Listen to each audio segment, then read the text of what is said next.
ஆடி வெள்ளி எதுவுமா காலையில எழுந்திரிச்சு குளிச்சு அழகா ரெடி ஆயிட்டு சூரியனுக்கு ஒரு குட் மார்னிங் சொல்லிட்டு ஏன் திறமையை காட்டுறேன்னு வாசல்ல ஒரு கோலத்தை போட்டுட்டு விளக்கெல்லாம் ஏற்றிட்டு சாமி கும்பிட்டு எங்கள் அம்மா பண்ண சூடான தோசை பருப்பு குழம்பு சட்னி எல்லாம் சாப்பிட்டு மத்தியானம் பருப்பு குழம்பு சொரக்காய் கூட்டெல்லாம் டிஃபனில் வச்சுருந்தாங்க.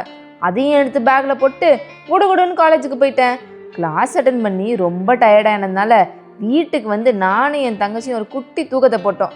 4 மாசமா வீட்டில் அரிசி பருப்பு இல்லை, டிமார்ட்டுக்கு கூட்டிகிட்டு போங்கன்னு சொன்ன எங்கள் அம்மா இப்படி வாய ஆணு போலந்து தூங்கிட்டு இருந்த எங்கள் அப்பாவையும் எங்களையும் இழுத்துட்டு டிமார்ட்டுக்கு போயிட்டாங்க.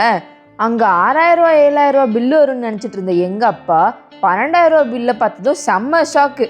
இது பத்தாதுன்னு எனக்கு பார்டர் பரோட்டா சாப்பிட்டா தான் தூக்கமே வரும்னு எங்கள் அம்மா சொல்ல என் பொண்டாட்டிக்காக நான் என்ன வேணா பண்ணுவேன்னு பரோட்டா சாப்பிட கூட்டிகிட்டு போயிட்டாங்க.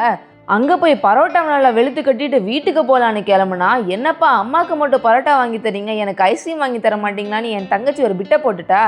என் செல்லக்குட்டி கேட்டு நான் வாங்கி கொடுக்காம இருப்பேனான்னு எங்கள் அப்பாவும் சல்லுன்னு காரை பூமராங்க்கு விட்டுட்டாங்க.